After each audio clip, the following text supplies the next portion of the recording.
এরা গোরখপুরের মুসলমান। এবার সাহাবায়ে কেরাম জানায়, ইয়া রাসূলুল্লাহ, ইয়া হাবিবাল্লাহ, দুনিয়ার বড়ের ভিতরে বিচি, এই বিচি তো আমরা ফালায়া দেই, আল্লাহ যে ওই সিদরাতুল মুনতাহার বড়ইটা আমাদেরকে জান্নাতে খাওয়াইবেন, ওই বড়ের ভিতরেও তো বিচি, এই বিচি জান্নাতের ভিতরে তো ফালানোর কোনো জিনিস নাই, জান্নাতে নাপাকের কোনো জিনিস নাই। আপনার আমার জান্নাতের ভিতরে প্রস্রাব পায়খানা করা লাগবে না, ধরবেই না, কারণ ফালানোর জায়গায় নাই। জান্নাতে কোনো জিনিস আপনি ফালায়া দিবেন আপনার মনেই যাবে না, কোনো আবর্জনা বানাইবেন না, না না, তাইলে জান্নাতের ভিতরে আল্লাহ বড়ই খাওয়াইবেন। সাহাবীরা বলে, ইয়া রাসূলুল্লাহ, তাইলে বিচিটা আমরা কি করব? নবী আমার কয়, ওই বড়ের ভিতরে বিচি থাকবে না, ওই বড়ের ভিতরে অন্য কিছু থাকবে। জোরে কোন সুবহানাল্লাহ। বলে, ইয়া রাসূলুল্লাহ, ইয়া হাবিবাল্লাহ, কি থাকবে? আপনারাও কি জানতে চান নাকি? চান নাকি? চান। তাহলে বড়ইটা ডান পাশে রাখলাম। ডান পাশে? কোন পাশে? আরে দুনিয়ার মানুষ একসাথে ৭০,০০০ ফেরেশতা তওয়াফ করে। আল্লাহ কত ফেরেশতা দুনিয়াতে বানাইছেন, আমার আল্লাহ ছাড়া কেউ জানেন না। যেই ফেরেশতা জীবনে একবার তওয়াফ করেছে, জীবনে আর কোনোদিন তওয়াফ করার সে সিরিয়াল পায় নাই। ও দুনিয়ার মানুষ, তাইলে তাদের জন্য তওয়াফ করার একটা সুযোগ দেওয়া হয়েছে। আল্লাহ তাআলা আপনাকে আমাকে এমন দয়া করেছেন, এমন মায়া করেছেন, বলে বান্দারে, বড় আদর কইরা তোদেরকে বানাইছি, তোদের জন্য আমি কাবাকে দিয়ে দিয়েছি। এই কাবা তোরা তওয়াফ করবি, তোদের জন্য লিমিট রাখি নাই, যতবার মনে চায় ততবার কাবাকে তওয়াফ করবি। আর জোরে কন্যা সুবহানাল্লাহ। আমাদের প্রভু এক নবীর উম্মত, জীবন বিধানে হইছে বাণী কোরআন, তবে কেন এক নও হে মুসলমান, এখন এক হও করি আহ্বান, তবে কেন এক নও হে মুসলমান, এক হও করি আহ্বান। আমাদের প্রভু এক নবীর উম্মত, জীবন বিধানে হইছে বাণী কোরআন। বাইতুল্লাহ মদিনা শরীফে, উহুদ পাহাড়ে, বদরের মাঠে, তবে কেন এক নও হে মুসলমান, এক হও করি আহ্বান। আমাদের প্রভু এক নবীর উম্মত, জীবন বিধানে হইছে বাণী কোরআন। আমাদের প্রভু এক নবীর উম্মত, জীবন বিধানে হইছে বাণী কোরআন। আমাদের এক হওয়া লাগবে কি লাগবে না?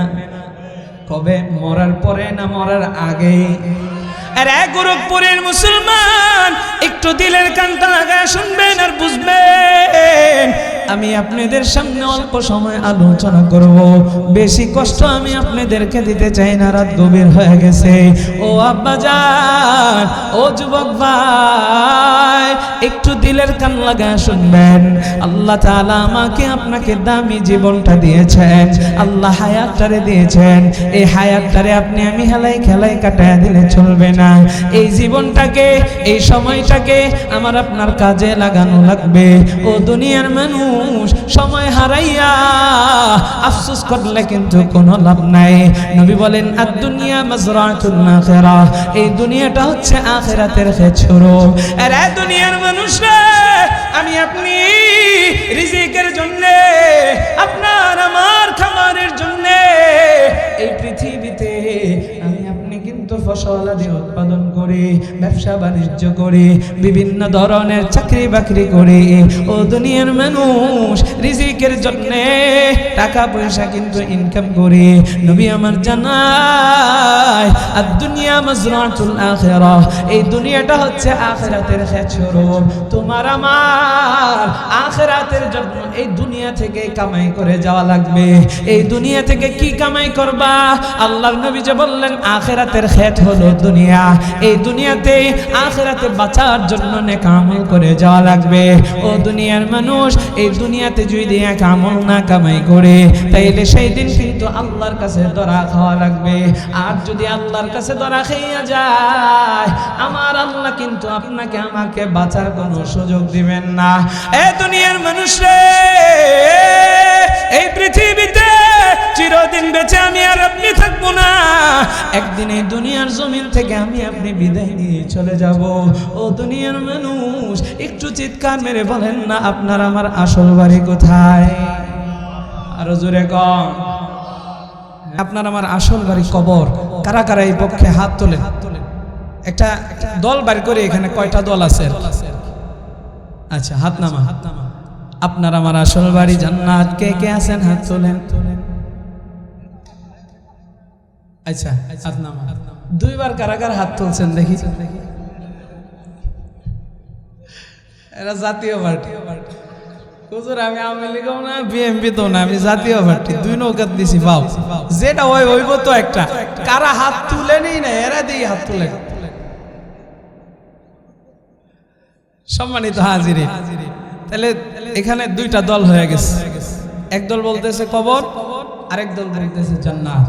তাহলে আমাদের যদি আসল বাড়ি আমরা না চিনি, ধরেন আপনার একটা বাড়ি আছে, বাড়িটা আপনি চিনেন না, ওই বাড়িতে আপনি যাইতে পারবেন? এই কথা কওয়া লাগবে, পারবেন? আপনারা যদি আমার কথা দিয়ে উৎসাহ দেন তাইলে আমি আলোচনা করতেই থাকবো, করতেই থাকবো, করতেই থাকবো। আর আপনারা যদি কবরস্থানের মতো মুর্দা মানুষের মতো হয়ে যান তাইলে আমি মোনাজাত করি। এই জন্য আপনাদের আওয়াজ দিতে হবে। এখন আমি একটু দেখতে চাই যে গোরখপুরবাসীর আওয়াজ আছে কি নাই। যুবকদেরকে একদল বানাইলাম, বুড়া আব্বাজানদেরকে একদল বানাইলাম। যুবকরা তোমরা প্রথমে পরীক্ষা দিবা, আব্বাজানরা আপনারা দ্বিতীয়বার পরীক্ষা দিবেন। তাকবীরের স্লোগান হবে। কিসের স্লোগান? তাহলে যুবকরা রেডি? গোরখপুরের যুবকরা রেডি? আব্বাজানরা মুখে তালা লাগান, ওরা কিন্তু আপনাদেরকে হেল্প করবে না। আমি দেখতে চাই, আমি আজকে দেখতে চাই আব্বাজানরা জিতবে ইনশাআল্লাহ গোরখপুরে। হ্যাঁ, যুবকরা রেডি? লিল্লাহি তাকবীর। আচ্ছা, আরেকটা চান্স দেই, আরেকটা চান্স, লাস্ট চান্স। যুবকদের ইজ্জত বাঁচানোটার জন্য আরেকটা চান্স দিতেছি। লিল্লাহি তাকবীর। এলো গোরখপুর উত্তরপাড়া, উত্তরপাড়ার যুবকদের আওয়াজ। আব্বাজানরা, আপনার ঘরে একটা বদনাম আছে, যুবকরা কয় আর কি, মানুষ বুড়া হয়ে গেলে শক্তি সামর্থ্য থাকে না, আপনার ঘরে ধাক্কা দিয়ে ফালাই দিবে। আজকে দেখা দেন, দেখতো করছে আমাকে শক্তি বেশি, আমার কাছে আসিস না, আমাদের লোকে লাগার লাইগা। হ্যাঁ, আজকে দেখা দেন পান খায়া তো অনেকে গলা জ্যাম বানায় ফেলাইছেন, একটু কাশি দেওয়ার সুযোগ দিলাম। আব্বাজানরা লিল্লাহি তাকবীর।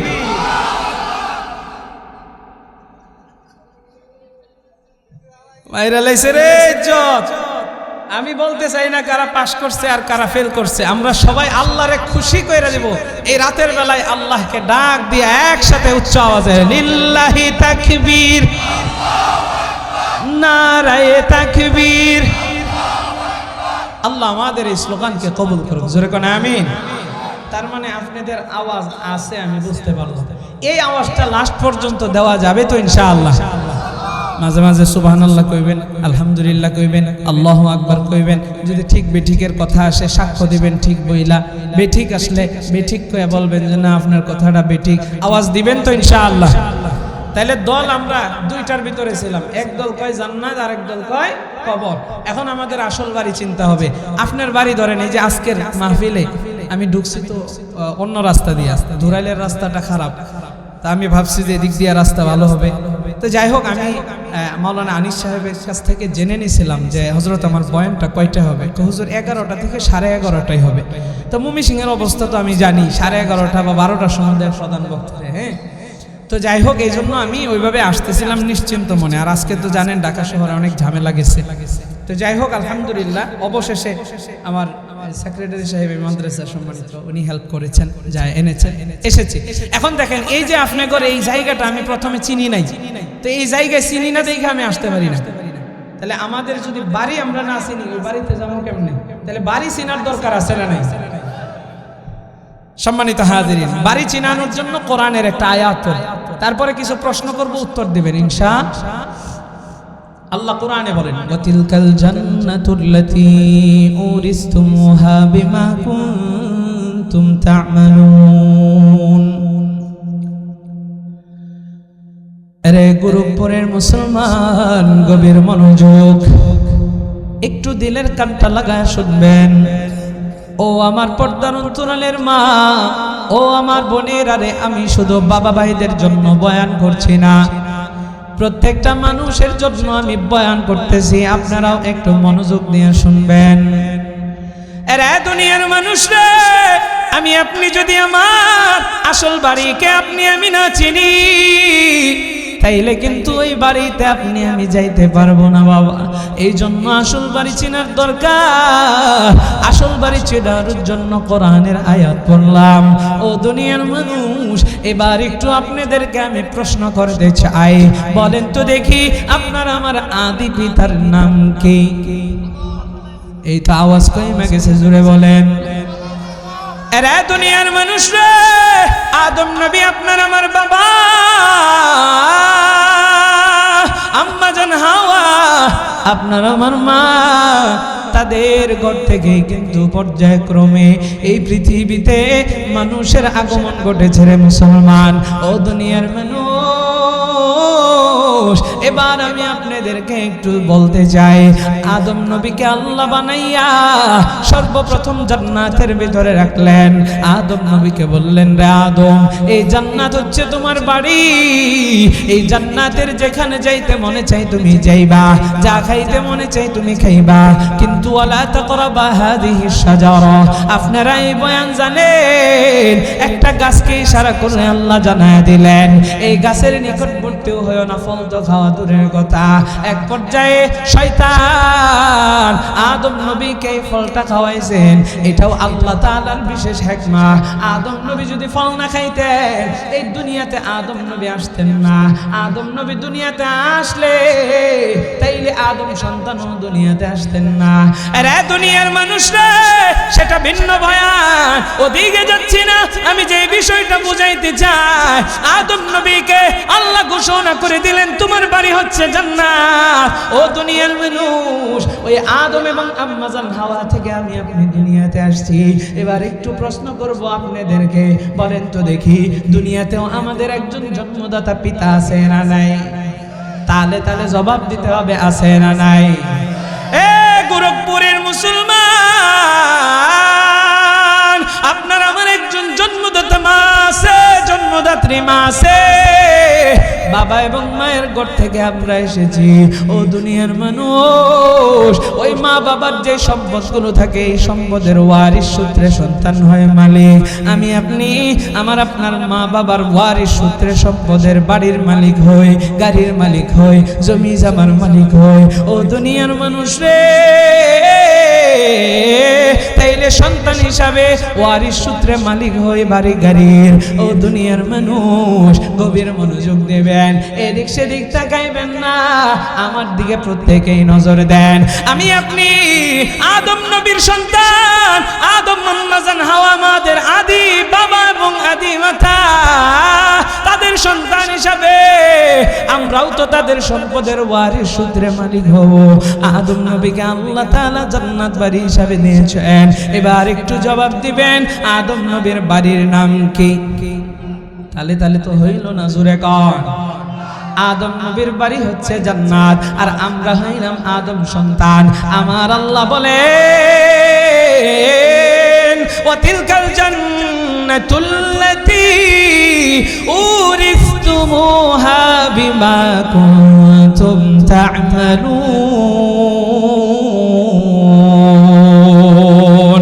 আমার আল্লাহ তাআলা এই আয়াতে কারিমার ভিতরে জানায়, ওই যে জান্নাত আদমের বাড়ি, তোমরা আদমের সন্তান হওয়ার কারণে আল্লাহ এখানে উরিস্তুমুহা ওয়ারিস শব্দ ইউজ করেছেন। ও দুনিয়ার মানুষ রে, আল্লাহ জানায় দেয় আমি আল্লাহ ওয়ারিস সূত্রে ওই জান্নাতের মালিক মুসলমান তোমাদেরকে বানায় দিলাম। বাড়িতে যায় সুবহানাল্লাহ কয়েন চিল্লা কন। তাহলে ওয়ারিস সূত্রে জান্নাতের মালিক আমি আর আপনি, তাহলে আমাদের আসল বাড়ি কোথায়? আরো জোরে কন। ওই পিসের মানুষটি কয় না, জোরে কন। জান্নাত আমাদের আসল বাড়ি। তাহলে এবার আসেন, জান্নাত হইল আমাদের আসল বাড়ি, আমরা আছি কোথায়? দুনিয়াতে। আমরা কোথায় আছি? তাহলে আমাদের আসল বাড়িতে যাওয়ার দরকার আছে না? এখন আপনাদেরকে জিজ্ঞাসা করি, আসল বাড়িটা কোথায়? জান্নাত। ওই জান্নাত কোথায় অবস্থিত? কি আজীব আজীব প্রশ্ন করেন। আজকে 4 বিষয় আলোচনা করব, 4টা পয়েন্ট ধইরা। আমি এতক্ষণ বুঝাইলাম আপনার আমার আসল বাড়ি জান্নাত। এবার বাড়িটা কোথায়? এই যে আপনাদের আমার প্রোগ্রাম কোথায়? বলে গোরখপুর। গোরখপুরটা কোথায়? এই গোরখপুরটাই আমি চিনলাম না, তাহলে জানলাম জান্নাত আমার বাড়ি। ওই বাড়ি কই এটাই জানি না। গোরস্থান। ঘুম ভাঙছে এতক্ষণে। সম্মানিত হাজিরিন, আমি এত না পেছায়া তাড়াতাড়ি আলোচনা, যেহেতু অল্প সময় আলোচনা করব, এই জন্য তাড়াতাড়ি একটু সামনের দিকে যাই। ও দুনিয়ার মানুষ, জান্নাত আল্লাহ আমার আপনার জন্য কোথায় বানায় রাখছেন?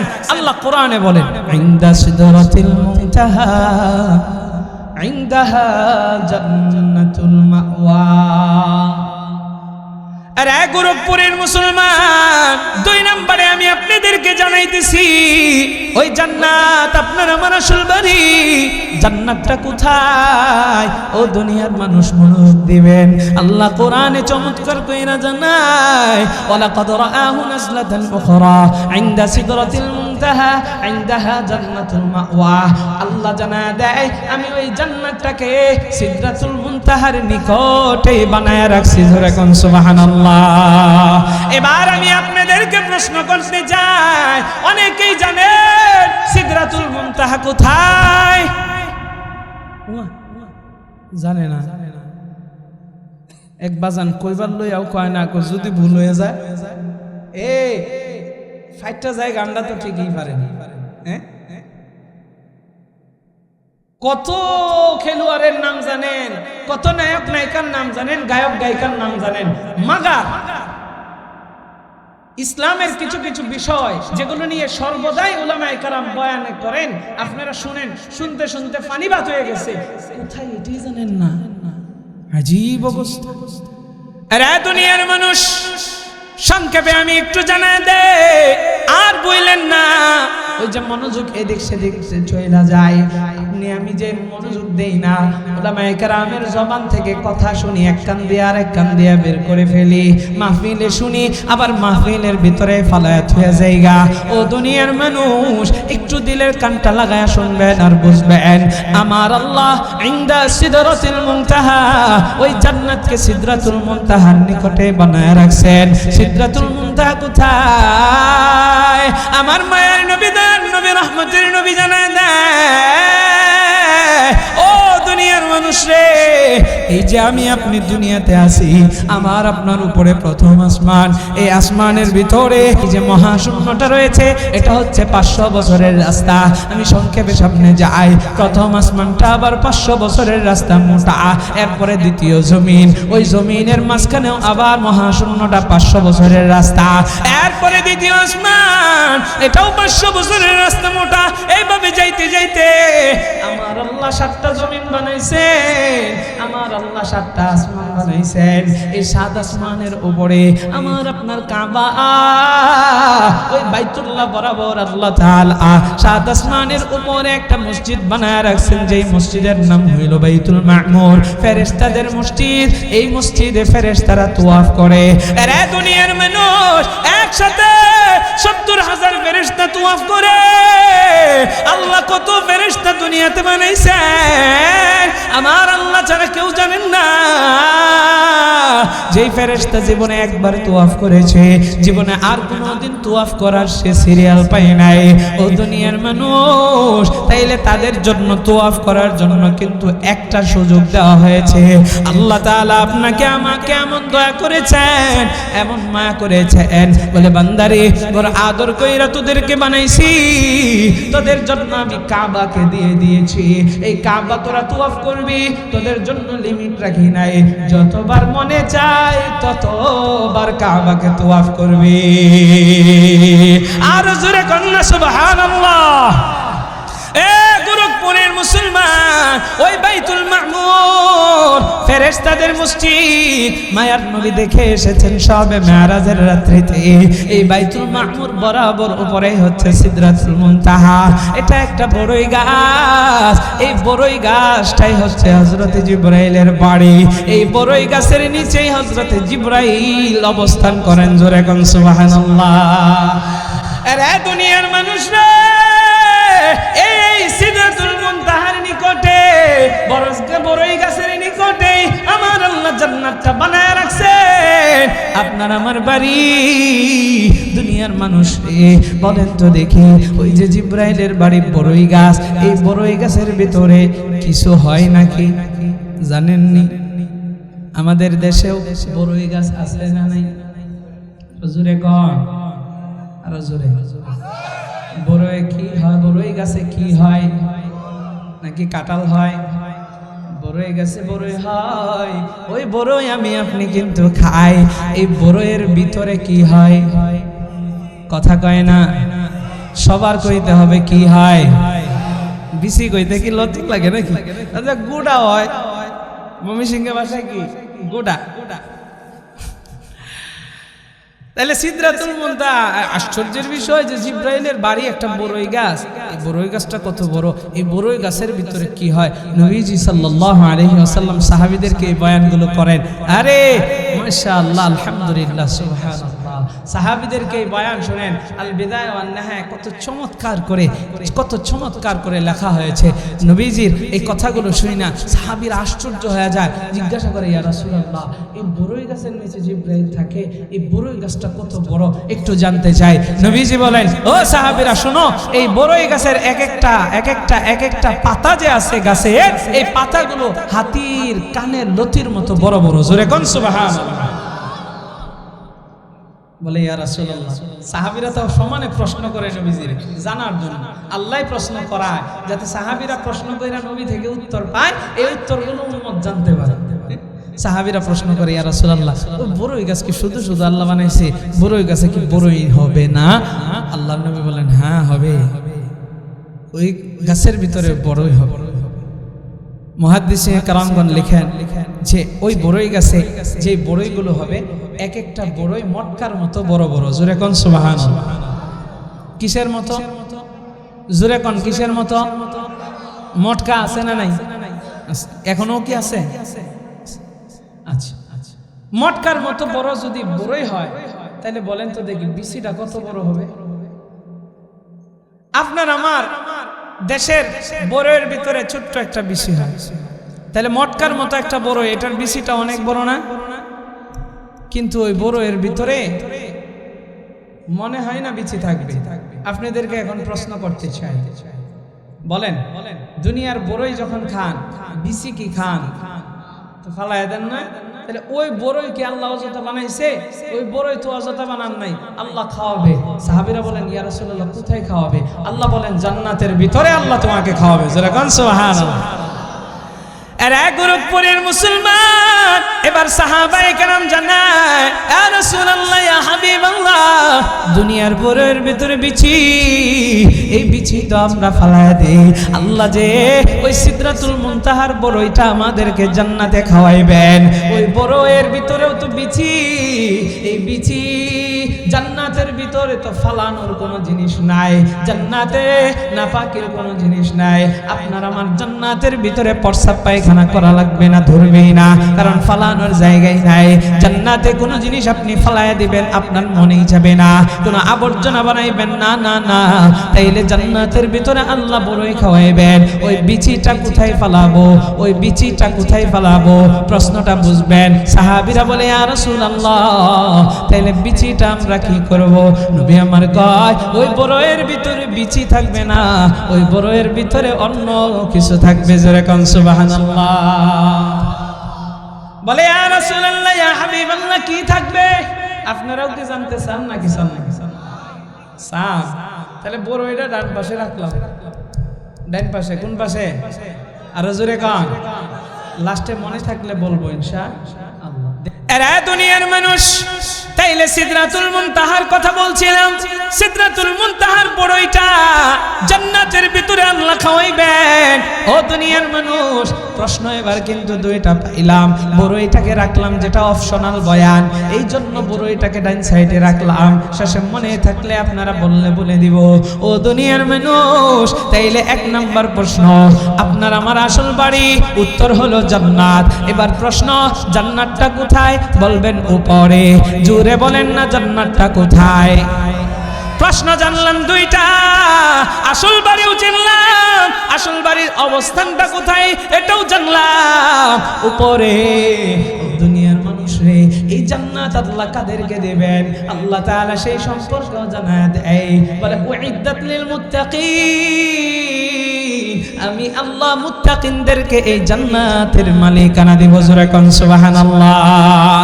এরা দুনিয়ার মানুষ রে, মনের ভিতরে প্রশ্ন থাকতে পারে, হুজুর এই জান্নাত তো আমার বাড়ি, ওয়ারিশ সূত্রে পেয়েছি।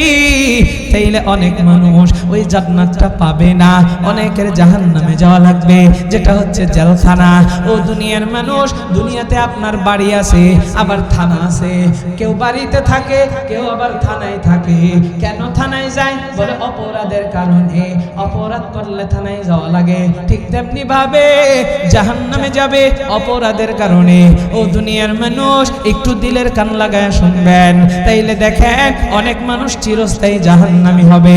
যারা বেঈমান, যারা কাফের, যারা মুশরিক, এরা হচ্ছে চিরস্থায়ী জাহান্নামী। কিন্তু এরাও আদম সন্তান নাকি সন্তান না? প্রশ্ন বুঝে উত্তর, আদম সন্তান তারাও, তাইলে তারা চিরস্থায়ী জাহান্নামে কেন যাবে? এই কেনর প্রশ্নের উত্তর আমি আপনাদেরকে দিব লাস্টে। এটা রাখলাম বাম সাইডে। কোন সাইডে? কথা কয় না। এরা দুনিয়ার মানুষ, তাইলে আমি আপনি জাহান্নামে যাইয়া আবারও জান্নাতের ভিতরে যাব। যদি গুনাহ করি, যদি নাফরমানি করি, জাহান্নামে ভোগ কইরা এরপরে যাব জান্নাতে। ও আব্বা জান, ও যুবক ভাই, ও দুনিয়ার মানুষ, আল্লাহ একজনকে যে জান্নাতটা দিবেন, মুহাদ্দিসে কেরামগণ লেখেন, যে ব্যক্তিটা নাফরমানি করতে করতে সারা জীবনটা কাটাইছে, কিন্তু তার অনুপরিমাণ ঈমান ছিল, অল্প ঈমান ছিল, সেই ব্যক্তিটা জাহান্নামের আযাব ভোগ কইরা, ও আমার আব্বা জান, ওই জাহান্নাম থেকে যখন বের হবে, হামা গুরি গুরি দিয়া দিয়া দিয়া দিয়া দিয়া দিয়া জান্নাতের ভিতরে যাবে, আমার আল্লাহ ওই বান্দাটারে সবচেয়ে ছোট জান্নাত দিবেন। সেই জান্নাতটাও হবে 10 দুনিয়ার সমান। জোরে কোন সুবহানাল্লাহ। দেখেন একটা জান্নাত কত বড়। যে ব্যক্তিটা নাফরমান, বলে সেরা নাফরমান, নাফরমানি কইরা জাহান্নাম থেকে কয়লা হয়ে বের হইছে, কয়লা হয়ে বের হইয়া এরপরে হাঁটা জান্নাতে যায়। হাইটা যাওয়ার তার কোনো নাই, শক্তি নাই। কেমন শাস্তিটা দেওয়া হয়েছে, বলে এই ব্যক্তিটারেও ছোট জান্নাত দেওয়া হবে। এটাও কত বড়, 10 দুনিয়ার সমান। তাইলে এখন আমাদের জানতে হবে আল্লাহ যে আমাদেরকে জান্নাত দিবেন, এই জান্নাতটা কত বড়। আরে আপনারে যদি একজন বলে, ভাই তোমাকে একটা বাড়ি গিফট করলাম, এখন আপনার মনে কুসকুসানি ভাব, হাই হাই রে বাড়িটা না জানি কেমন, বাড়িটা না জানি কত বড়, আমাকে যে বাড়িটা দিল এই বাড়িটা কত বড়, এটা আপনার আমার মনের ভিতরে সব সময় আফসোস জানার জন্য থাকে নাকি থাকে না? তাহলে জান্নাত আপনাকে আমাকে আল্লাহ দিবে, তাহলে আমার আপনার বাড়িটা কত বড় এটা আমার আপনার জানার দরকার আছে না নাই? এটা জানবো, তারপরে আমরা জানবো সেই জান্নাতে যাব কি করে। এই চার পয়েন্ট শেষ করেই আমার আলোচনার সমাপ্তি ঘটবে। দুইটা বিষয় দুই পাশে রাখলাম, মনে রাখেন আপনারা যদি পরীক্ষায় পাশ করেন তাহলে দুই বিষয় জানাবো লাস্টে। এর এক গোরখপুরের মুসলমান গভীর মনোযোগ, আপনার আমার আসল বাড়ি জান্নাত। ওই জান্নাত কোথায় বলে? উপরে। ওই জান্নাতটা আল্লাহ আপনার আমার জন্য বানাইছেন, এক একজনের জন্য এক একটা ঘর। জান্নাতটা কেমন বিশাল কইরা আল্লাহ বানাইছেন। ও দুনিয়ার মানুষ, আমার মায়ার নবীর একটা হাদিস আমি আপনাদেরকে শোনাইতে চাই। ও দুনিয়ার মানুষ রে, আল্লাহর নবী সরকারে দো আলম নবীর কাছে ওহী নিয়ে আসতেন হযরত জিবরাইল। ওই জান্নাত কত বিশাল এটা জানার জন্য জিবরাইল আলাইহিস সালাতু ওয়াস সালামের আল্লাহর সাথে একটা কথা, এই কথাটা আমার আপনাদেরকে জানাইতে হবে। জিবরাইল একদিন আমার আল্লাহকে ডাক দেয়া বলে, গো আপনি আপনার আদুদের বান্দাদের জন্য এই জান্নাতটাকে বানাইছেন। ও আল্লাহ, আমি একটু জান্নাতটারে ঘুইরা দেখতে চাই। ও দুনিয়ার মানুষ, তাফসীরের কিতাবের ভিতরে চমৎকার কইরা লেখা, জান্নাতের নাজ নিয়ামতের মজার ঘটনা, জান্নাতের বয়ান কত মজা লাগে, জান্নাতে যাইতে কত মজা না লাগবে। জান্নাতের আগ্রহ যদি অন্তরের ভিতরে থাকে, জান্নাত সম্পর্কে যদি অন্তরের ভিতরে ভালোবাসা থাকে, তাইলে কিন্তু আপনার আমার গুনাহ করতে ভালো লাগবে না, কারণ সেই জান্নাত পাওয়ার জন্য মনটা উতাল হয়ে থাকবে। জিবরাইল আল্লাহকে ডাক দেয়া বলে, গো আমি একটু তোমার জান্নাতটারে দেখতে চাই। ও গো তুমি আমাকে একটু অনুমতি দাও। ও দুনিয়ার মানুষ, জিবরাইল আল্লাহর কাছে কি কথাটা বলেছেন? আল্লাহ বলেন, আল্লাহর কাছে বলেন, ও আল্লাহ তোমার আদরের বান্দাদের জন্য জান্নাত বানাইছো, তাইলে বলেন ফেরেশতাদের জন্য আল্লাহ জান্নাত বানান নাই নাকি? জিবরাইল তাহলে এই কথা কইলো কেন যে ফেরেশতাদের জন্য আল্লাহ আপনার বান্দাদের জন্য বানাইছেন, আমি একটু ঘুইরা দেখার অনুমতি চাই, তাইলে কি ফেরেশতাদের জন্য বানায় নাই? মানে আল্লাহই জানে। এবার ঠিক আছে, উত্তরটা আল্লাহই জানে। আরে দুনিয়ার মানুষ, জিবরাইল আল্লাহর কাছে এইভাবে বললেন, জিবরাইল উনি একজন ফেরেশতা, ফেরেশতাদের জন্য কি জান্নাত বানান নাই? যদি আপনারা বলেন যে না, তাহলে ফেরেশতারা জান্নাত যাবে না যাবে না? যাবে। ফেরেশতারা জান্নাতে যাবে, তাদের জন্য জান্নাত বানানো নাই। আবার যদি বলেন জান্নাত ফেরেশতাদের জন্য বানাইছে, তাইলে আমার প্রশ্ন হলো, তাইলে আল্লাহর কাছে সে এইভাবে বলল কেন যে আল্লাহ তোমার আদরের বান্দাদের জন্য বানাইছো, আমি একটু ঘুরে দেখবার অনুমতি চাই, তুমি কি অনুমতি দিবা? আরে দুনিয়ার মানুষ, আল্লাহ জান্নাতটারে মানুষ এবং ইনসানের জন্য বানাইছেন, মানুষ এবং জিন জাতির জন্য বানাইছেন। আল্লাহ আয়াতের ভিতরে জানায় দেয়, ওমা খালাকতুল জিন্না ওয়াল ইনসা ইল্লা লিয়াবুদুন।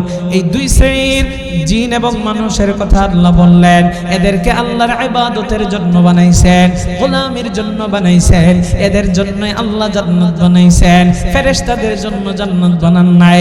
প্রশ্ন হলো, তাইলে ফেরেশতারাও জান্নাতে যাবে নাকি যাবে না? জোরে বলেন। এখন খটকা লেগে গেছে, কি উত্তর দিব? ফেরেশতারাও তো জান্নাতে যাবে।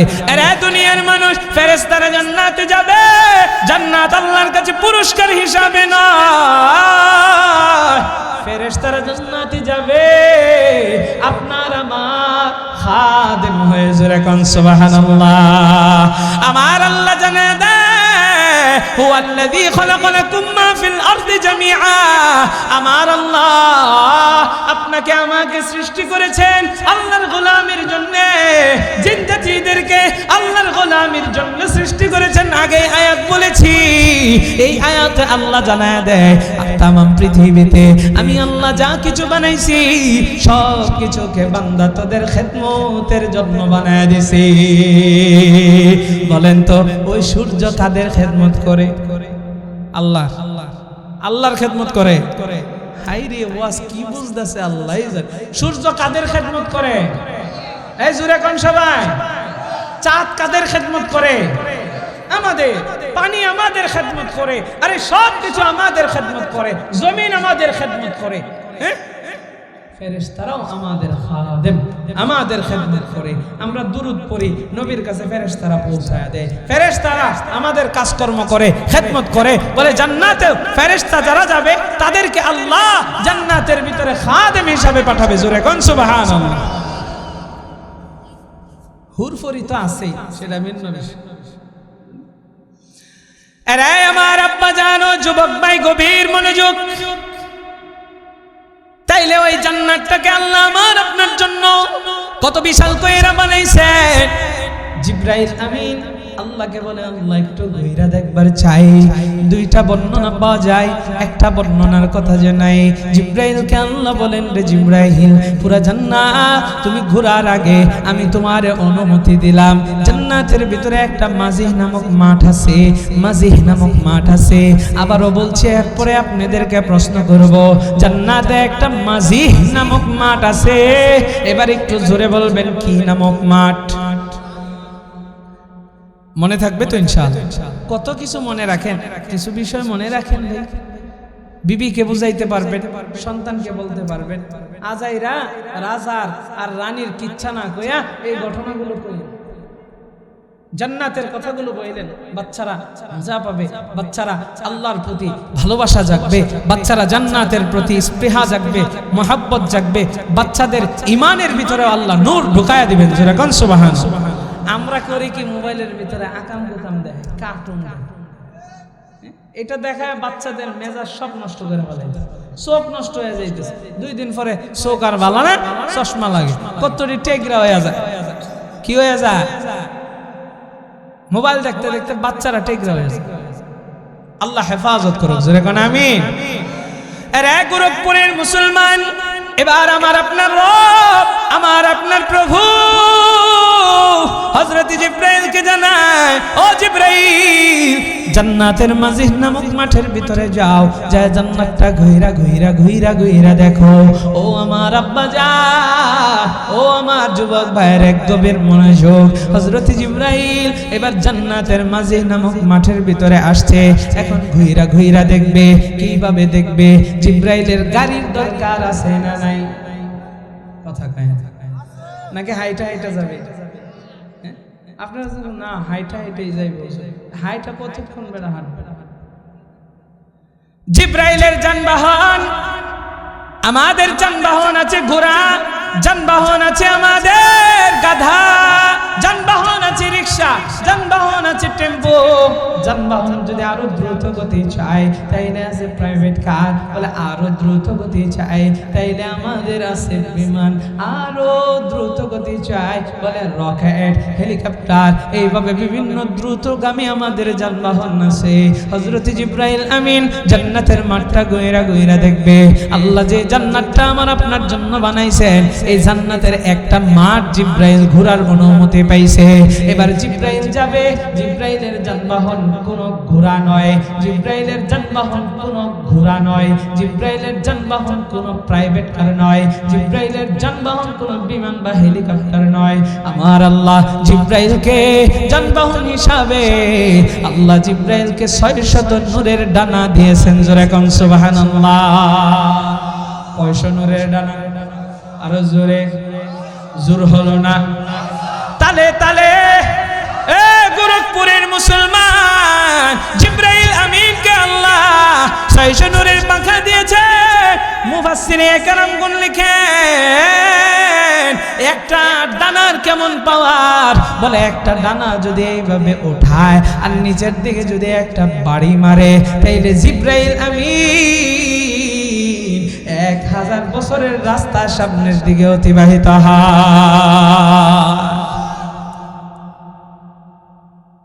1000। আরো বর্ণনা পাওয়া যায়, সব বর্ণনা বইলা এটা গোলাটে করতে চায় না, একটা একটা বলে যায়। আর এক গোরখপুরের মুসলমান, হযরত জিবরাইলের আমিন 600 নূরের ডানা আল্লাহ তাকে দিলেন। জিবরাইল আমিনের একটা পাখারি এত এত পাওয়ার, আল্লাহ জিব্রাইলকে বড় পাওয়ার দেয়া বানাইছেন।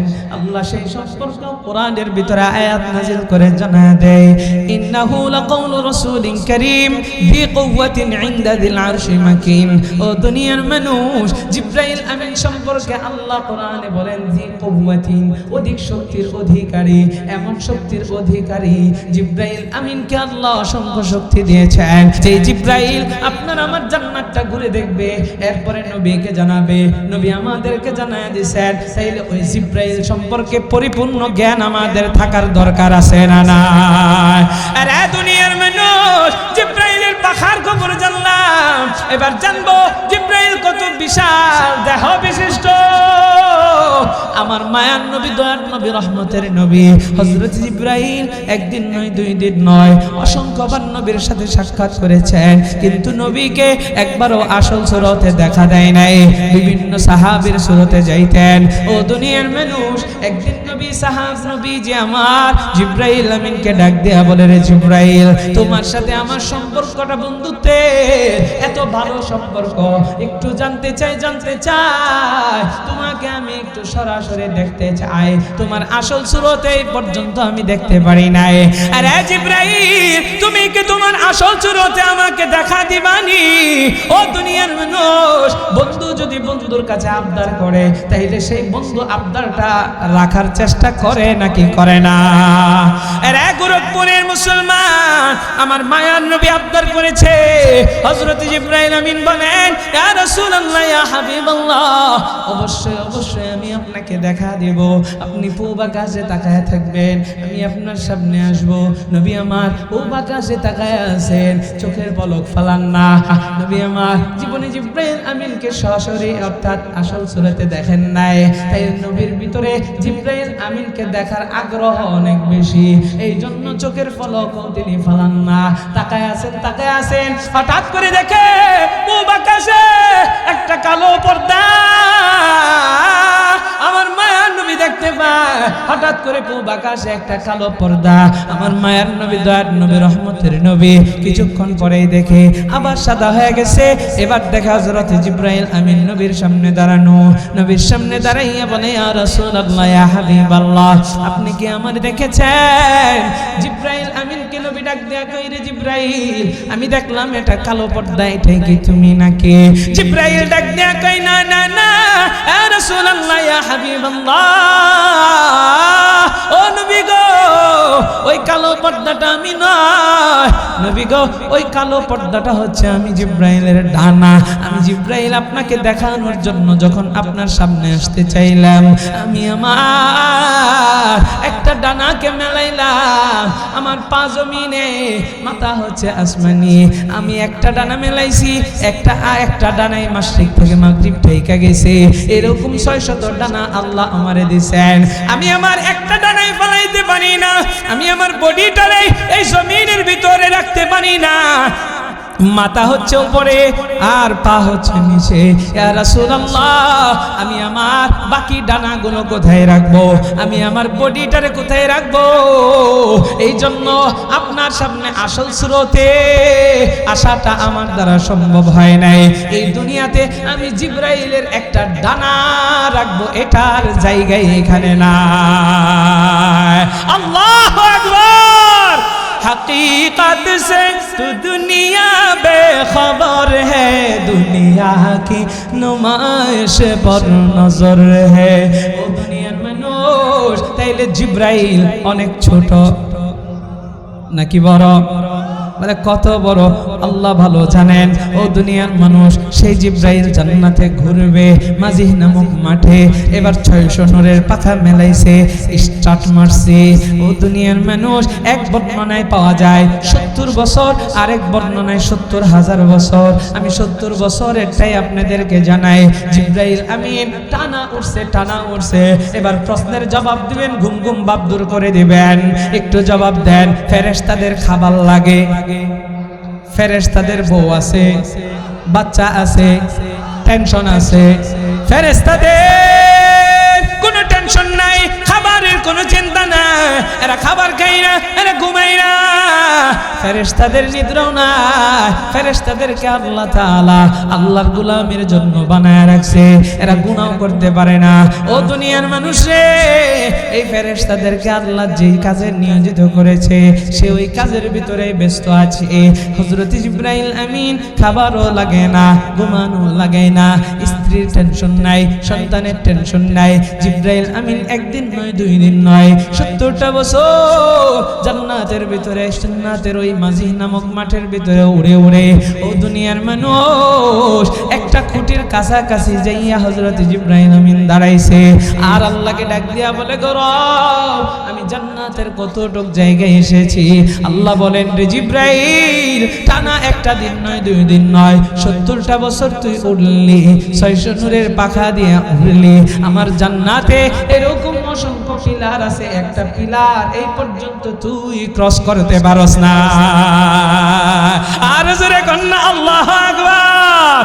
আল্লাহ আল্লাহ क्या मुबारक नाम है, अल्लाह अल्लाह मोमिनों का काम है, या इलाही तू मेरा माबूद है, या इलाही तू मेरा मक़सूद है, या इलाही तू मेरा गफ़ार है, या इलाही तू मेरा सत्तार है। একটু জোরে বলেন না আল্লাহু আকবার। ঈমানের পাওয়ার দিয়ে কোন না আল্লাহু আকবার। এ দুনিয়ার মানুষ রে, তাইলে আল্লাহ আপনারে আমারে যে জান্নাতটা দিবে, এই জান্নাতটা বড় নাকি ছোট? আর জোরে কোন, ওই জান্নাতে যাইতে মনে চাই কি চাই না? কাদের কাদের চায়? 2টা হাত তুলে আপনারে দেখা দেন। লিল্লাহি তাকবীর, লিল্লাহি তাকবীর। হাত নামান। তাহলে জান্নাতে সবাই যাইতে চায়। এবার বলেন, আমাদের আসল বাড়ি কোথায়? সবাই ইস্তেগফার করেন, দোয়া করে দেন। তাহলে আওয়াজ আসতে দিছেন কেন? বলেন, আসল বাড়ি কোথায়? ওই জান্নাত কোথায়? আসমান। ওই জান্নাত কোথায়? আর জোরে, জান্নাত ছোট না বড়? আমাদের বাড়ি ছোট নাকি বড়? কত বড় আল্লাহই ভালো জানেন। আল্লাহু ওয়া রাসূলুহু আ'লাম। সাহাবীদের জবাব, ও দুনিয়ার মানুষ, তাইলে আপনারা বলেছেন আমাদের বাড়ি হচ্ছে উপরে, আমরা আছি কোথায়? কথা কয় না? আরো জোরে। আপনারা কি রাগ ঠাক করেন? কষ্ট পাইতেছেন? ঘুম ধরছে?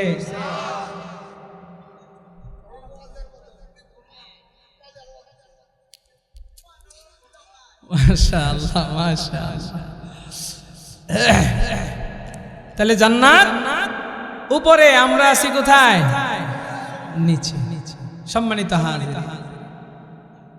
আমরা নিচে যে আছি, বলে কিসের নিচে? আসমানের নিচে। তাহলে আসমানের নিচে আসি। কত আসমান? বলে আমাদের উপরে 7টা আসমান। প্রথম জমিনে আসি। আদম নবীকে জান্নাত থেকে আল্লাহ যে ফলাইছেন, জমিনে ফলাইছেন। তাইলে জান্নাত হলো উপরে আর আমরা আছি নিচে। বলেন তো দেখি, এই নিচে যে আসি এটাকে বলা হয় কুয়া। একটা কুয়া, গর্ত জায়গা। এই গর্ত জায়গার ভিতরে আমরা পড়ে আসছি। তাহলে দুনিয়াটা কি? কুয়া। দুনিয়াটা কি? জোরে কন, জোরে। কুয়া। এখন জান্নাত উপরে, আমার বাড়ি উপরে, আমি হইলাম গর্তের ভিতরে পইরা আছি। তাহলে এই কুয়া থেকে আমাদের উঠার দরকার আছে না নাই? কুয়া থেকে উঠতে গেলে কিছু জিনিস লাগে না? আগের কালে তো এখানে কুয়া ছিল, হ্যাঁ, এখনো আছে। এখনো আমার নানার বাড়ি তো এইদিকে, চিনেন নাকি আমার অনেকে? আমার নানার বাড়ি চাঁদশ্রী। চাঁদশ্রীর মোহাম্মদ আলী, উনি হচ্ছেন আমার জানা ধুরাইল। তো আমার নানার বাড়ির পাশে আমি ছোটবেলায়, আমরা তো ঢাকাতে টঙ্গী চেরাগালিতে আমার বাড়ি। তো যখন নানার বাড়িতে বেড়াতে আসতাম, এখন আসা হয় না যেহেতু নানি মারা গেছে। প্রোগ্রামে আসলে একটু সাক্ষাৎ করে যাই, নানার চেহারাটা দেখে যাই, কিছু হাদিয়া দিয়ে যাই।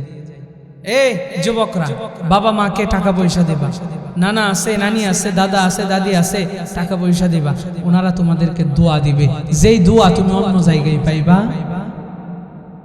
এটা যুবকদের কাছে বলে দিই। বাবা মা যারা আছে দুনিয়াতে, তার জান্নাতটা আছে। আল জান্নাতু তাহতা আকদামিল উম্মাহাত। মা বাবার পায়ের নিচে সন্তানের বেহেশত। এখন আপনি বেহেশত পাইবেন কেমনে? মা যেই জায়গায় দাঁড়ায় আছে ওই জায়গায় মাটি খুইরা বেহেশত খুঁজবেন। মা বাবার খেদমতের মাধ্যমে আপনার বেহেশত আল্লাহর কাছ থেকে ছিনায় নিতে হয়। মা বাবা আপনার আছে তো জান্নাতটা দুনিয়াতে এখনো কামাই করার সুযোগ আছে। মা যার নাই, বাবা যার নাই, জান্নাতটা দুনিয়াতে কামাই করার সুযোগটা তার হারায় গেছে। এজন্য যুবকরা, মা বাবারে মূল্যায়ন করিস। যে ব্যক্তিটা ইতিম তারে জিজ্ঞাসা কেমন লাগে। নবীজি ইতিম ছিলেন, বাবা ছিলেন না, বাবাকে খুঁজতেন। নবীজির মাও একটা সময় মারা গেল, নবীজি জনমের মতো ইতিম হয়ে গেল। ইতিমের দুঃখ কষ্ট আমার নবী কি সেটা বুঝতেন। যারা অরিজিনালি ইতিম, মা বাবা চলে গেছে, এরা জানে যন্ত্রণাটা কত কঠিন। বাবার মতো বট বৃক্ষ কেউ নাই রে, মায়ের মতো জনম দুঃখিনী একটা মানুষ কেউ নাই। তোমার খবর স্ত্রী না নিলেও মা নিঃস্বার্থভাবে নিত। আহা, তাহলে মা বাবার খেদমত করবেন তো ইনশাআল্লাহ। যারা মা বাবার সাথে বেয়াদবি করছেন, মা বাবার নামে বেশি বেশি করে দান সদকা করবেন। মা বাবার কাছে, কবরের কাছে যাইয়া জিয়ারত করবেন। মা বাবার কবরের পাশে দাঁড়ায় মাফ চাইবেন। বাবা, ও মা, তোমার সাথে বেয়াদবি করছিলাম, তোমার জন্য আজকে দান করতেছি, দোয়া করতেছি। শুনতে পান। সম্মানিত হাজিরিন, এই যে দেখেন মাদ্রাসাগুলো হয়, এই মাদ্রাসার মাহফিলগুলো হয়, মাদ্রাসায় কোরআন পড়ানো হয়, দিন পড়ানো হয়। আপনাদের কাছ থেকে চায়া চায়া চায়া চায়া কিন্তু মাদ্রাসাগুলো কালেকশন করে, যে কষ্টটা করে আপনারা দিতে চান না। আসলে আমি একটা কথা মাঝে মাঝে বলি কি জানেন, যে মা বাবা সম্পদ আপনি ভোগ করতেছেন, মা বাবা কষ্ট করে গোটা জীবনটা শেষ করে দিয়ে আপনার জন্য সম্পদ রেখে গেল, নিয়ে যাইতে পারলো না কবরে। সেই মা বাবার নামে হুজুরা বলে যে একটু দান করেন, দিতে চান না। আরে আপনিও তো একদিন মরবেন, আপনার সম্পদও তো আপনার সন্তানের জন্য রেখে যাচ্ছেন। আপনার সন্তান আপনার সম্পদ খাবে, আপনার জন্য 1 টাকাও দান করবেন, আপনি যেরকম করতেছেন। অথচ কবরে যাইয়া তাকায়া থাকবেন, আরে আমার সন্তানটা আমার জন্য একটু দান করে কিনা, আমার জন্য একটু পাঠায় কিনা। এই জন্য মা বাবার নামে মাদ্রাসা হোক, মসজিদ হোক, যে কোনো জায়গায় দান সদকা করবেন তো ইনশাআল্লাহ। তাহলে বলতেছিলাম কোনটা, ওই যে আমরা আছি এখন কুয়ায়, কুয়া থেকে আমাদের ওঠার দরকার। ওই কুয়া থেকে ওইটা আমরা জান্নাতে যাব।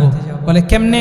কুয়া থেকে ওঠার জন্য কয়েকটা সূরত আছে, বলে 4টা সূরত। কয়টা সূরত? 4টা জিনিসের প্রয়োজন। কুয়া থেকে ওঠার জন্য কয়টা জিনিসের প্রয়োজন? 4টা। 1 নাম্বার, কুয়ার ভিতরে রশ্মি ফালাতে হবে, রশ্মি। 2 নাম্বার, রশিটা মজবুত হতে হবে। 3 নাম্বার, রশির ভিতরে শক্ত করে ধরতে হবে। 4 নাম্বার, রশিটা ধইরা টান দিতে হবে। তাইলে কুয়া থেকে উঠার আমরা 4টা পদ্ধতি পাইলাম, বা 4টা জিনিস পাইলাম, বা 4টা জিনিসের প্রয়োজন পাইলাম। সম্মানিত হাজিরিন, তাহলে আমরা দুনিয়া নামক কুয়ার ভিতরে আছি, আমাদের রশ্মি ফালানো আছে। বলে আল্লাহ তাআলার 3টা কাজ, আর বান্দার হইল 1 কাজ। এবার বলবেন আল্লাহর কাজ কয়টা? জোরে কয় না, ওই যে মাঝখানে ঘুমাইতেছে। জোরে কন, আল্লাহর কাজ কয়টা আর বান্দার কাজ কয়টা? 1টা। তাহলে আল্লাহর কাজ হলো রশি ফালানো, রশি মজবুত করা, এরপরে টান দেওয়া। বান্দার কাজ হইলো রশিটারে শক্ত কইরা ধরা। আরে দুনিয়ার মানুষ দেখেন, আল্লাহ রশি ফালায়া রাখছেন, সেই রশির নাম হচ্ছে কোরআন। জোরে কন না সুবহানাল্লাহ। আরে গোরখপুরের মুসলমান, এই এই কুয়া থেকে ওঠার জন্য, এই কুয়া দুনিয়া নামক কুয়া থেকে আপনার আমার আসল বাড়ি জান্নাতে ওঠার জন্য আমার আল্লাহ তাআলা কোরআন নামক রশ্মি ফালায় রাখছেন। দুনিয়ার মানুষ এবার একটু জবাব দিবেন। দ্বিতীয় নম্বরে বলেছিলাম এই রশ্মিটাকে মজবুত করা, এই রশ্মি আল্লাহ তাআলার এক কাজ, সেই কাজের ভিতরে রশ্মি ফালাইছে। দ্বিতীয় নম্বর আল্লাহর কাজ রশ্মিকে মজবুত করা। কোরআন নামক রশ্মিকে আল্লাহ তাআলা মজবুত করছে নাকি করে নাই? আর জোরে গান। এরা দুনিয়ার মানুষ রে, এবার বান্দার কাজ হলো কোরআন রশ্মি নামক কোরআন নামক রশ্মিটাকে ধরা, এরপরে আল্লাহর কাজ হলো টান দেওয়া। তাইলে বান্দা এবার তুমি আমি যে রশ্মিটারে ধরবো, এই রশ্মিকে শক্ত করে ধরার জন্য একটু বলবেন জবাব দিয়া, আমাদের রশ্মিকে শক্ত করে ধরার জন্য আঙ্গুলের প্রয়োজন কয়টা? জোরে কোন? 5 আঙ্গুল দিয়ে শক্ত করে ধরবেন। আঙ্গুল যদি একটা না থাকে তাইলে শক্ত কি কমে যাইব নাকি বাড়বো? আরেকটা যদি না থাকে 3টা দিয়ে কেরা বাইরে ধরবেন। আরেকটা যদি না থাকে তাহলে আরো দুর্বল হয়ে যাবে। তাহলে রশ্মি মজবুত করে ধরতে গেলে আঙ্গুল লাগবে কয়টা? আরো জোরে বলেন কয়টা?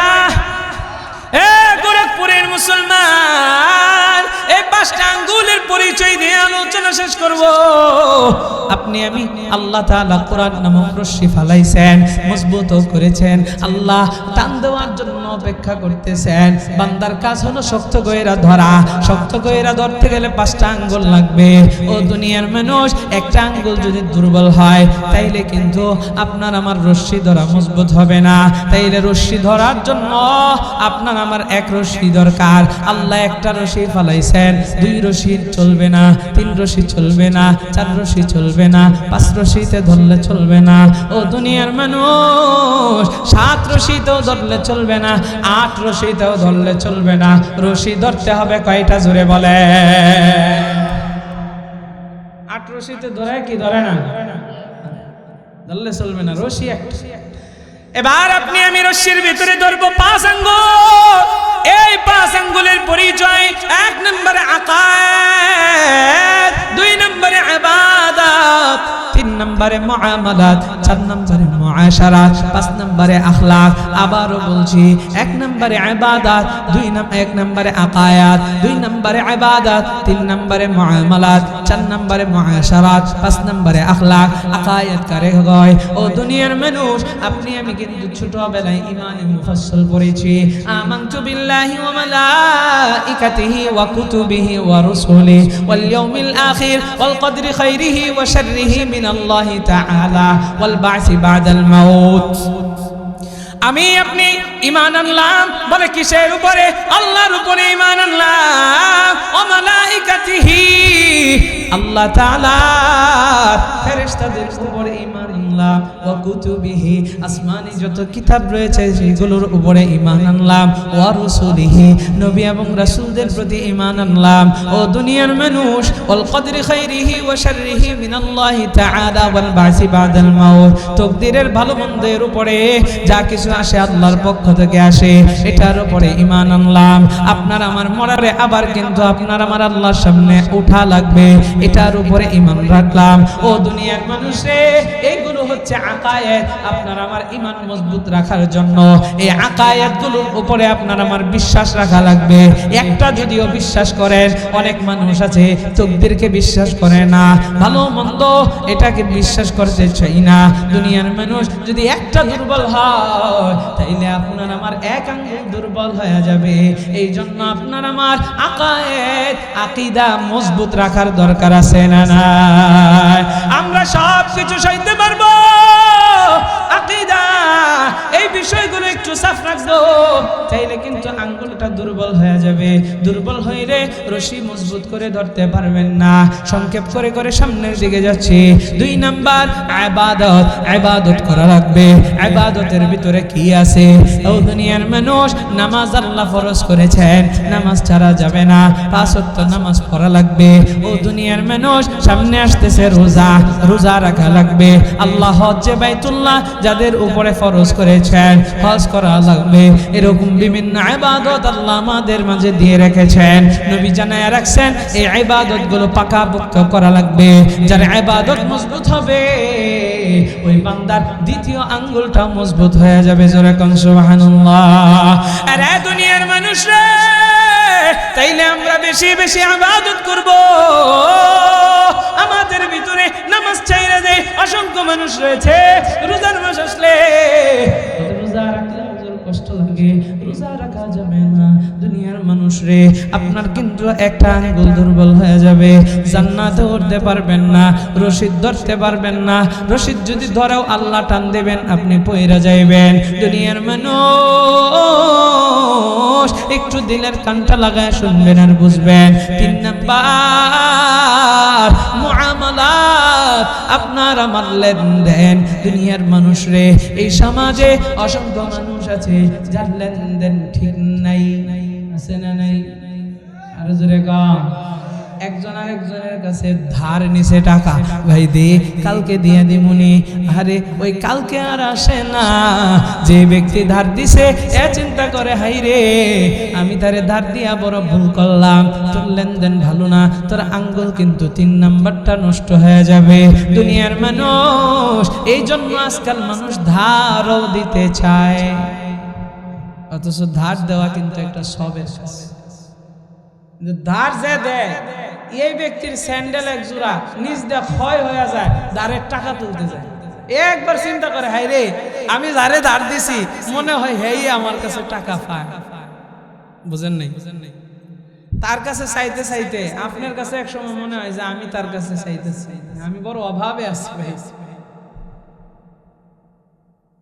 এই জন্য বর্তমানে কেউ ধার দিতে চায় না, লেনদেন বাকি খাই দোকান থেকে।